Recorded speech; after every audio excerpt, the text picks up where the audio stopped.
నజీర్ లాంటి వీధి రౌడీలు, వీధి గోండాలు, ఆ చెప్పుల షాప్ గౌస్ లాంటి లుచ్చానా కొడుకుల్ని చాలా మందిని చూస్తున్నాను నా సర్వీస్లో, 16 ఏళ్ల సర్వీస్లో. ఇట్లాంటి లుచ్చానా కొడుకులకు భయపడితే నేను ప్రతిరోజు అని షేక్ అవుతా కూర్చోవాలా. ఇట్లాంటి పోటుగాలు నా సర్వీస్లో ఇంతమందిని చూసా. ప్రతి సెట్కు 450 కాలేజీలు, ప్రతి దాంట్లో ఉంటారు. ఈ పార్టీ ఆ పార్టీ, ఈ పార్టీ ఆ పార్టీ అని కాదు, అన్ని పార్టీ వాళ్ళు ఉంటారు. పోయి ఎంక్వైరీ చేసుకుంది. ఎవ్వడికి నేను భయపడను.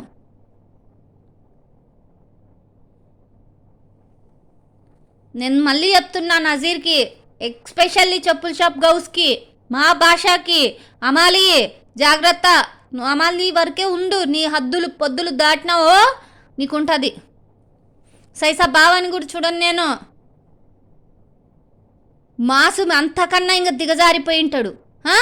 నేను సైసాకి మొన్న కూడా చెప్పాను, మీ అన్న ఇట్లా చేస్తున్నాడంటే ఆయన ఆలకిచ్చాడు. ఏ రోజు నేను చెప్పిన మాట ఆలకిచ్చాడు. ఇంతదాకా ఈ ప్రపంచం చూస్తుంది. యూట్యూబ్ ఛానళ్ళలో ప్రపంచం చూస్తుంది, ఫేస్బుక్లలో. కొంచెమైనా ఉండాల నీచం జాతి.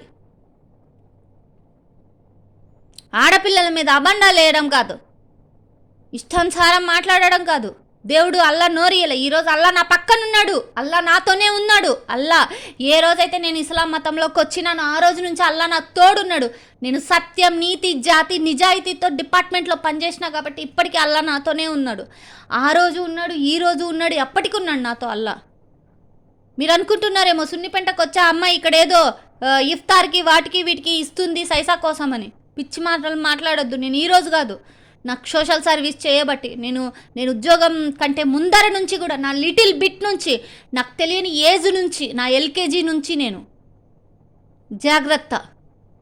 మాట్లాడేటప్పుడు ఒళ్ళు భద్రం పైకం పెట్టుకొని మాట్లాడండి. మీరు ఈరోజు డబ్బును చూస్తున్నారేమో. నేను పుట్టినప్పుడే రాజదర్బార్లో పుట్టిన అమ్మాయిని నేను.